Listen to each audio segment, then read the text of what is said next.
Crime petrol একটি লাশের role পাওয়ার জন্য আমার স্বামী ডরে দেখো জি যা দিয়ে মেহনত করছে, তাই আমি তার এই কঠোর পরিশ্রম দেখে খুবই আবেগী হয়ে নিয়ে চলে এলাম তরমুজ। এন্ড গাইস, আজকে আমার মেশো থেকে এসেছিল একটা পার্সেল। আরে ওই মাসিমণিটা আছে না আমার, হ্যাঁ ওই মাসিমণিটারই বর মেশো। সো আমি খুব দেখলা গাইস, তাই আমি পার্সেলটার প্যাকেটটা আগেই ছিঁড়ে দিয়েছি। তোমরা তো আমার খুব দূরের লোক বলো, তাই তোমরা একটু প্লিজ ইমাজিন করে নাও আমি পার্সেলটার ফার্স্ট আনবক্সিং করছি। তো চালিয়ে দেখতে হে এর ভিতরে কি আছে। আমি আগেই দেখে নিছি, তোমরা দেখো। ছিল হচ্ছে ওই আমার রাকাম কুকামের জিনিস, মানে বিভিন্ন শেপের ছোট ছোট আয়নার টুকরো। কি আর বলি দুঃখের কথা, বড় আয়না কেনার পয়সা নাই। কিন্তু তারা আমাকে একটা লাভ লেটারও দিয়েছে। এখন রাজের কাছে আমার ভিডিওটা ভুলেও না পৌঁছায়। তো এখানে চিনির কালি দিয়ে মিষ্টি করে লেখা ছিল, আপনার কাছে আমার একটাই রিকোয়েস্ট, প্রোডাক্ট গুলোকে অফারের আশায় আর হাইলাইট করে রেখেন না।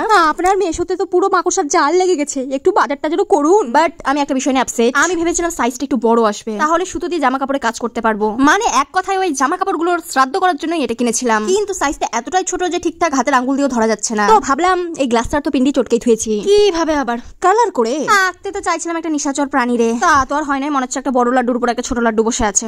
এন্ড এটা হলো গিয়ে সর্বশেষ লুক। কেউ একদম হাসবা না কিন্তু বলে দিলাম। এন্ড গাইস, এই বোতলটারও পুরো গয়াতে গিয়ে শ্রাদ্ধ করে দিয়েছি। Debanshu listen, practice makes a man perfect, keep it up, পরের বার আরো ভালো হবে। এই কাকের ঠ্যাং বকের ঠ্যাং দেখে সান্ত্বনা তোর কেউ দিবে না, তাই নিজেকে দিয়ে দিলাম। আমি জানি তোমরা কি বলছো, হাতের কাজের আগে আমার ইংলিশটা শুধরানো প্রয়োজন। বাইচে থাকলে সব হবে। এখন tata bye bye, good night.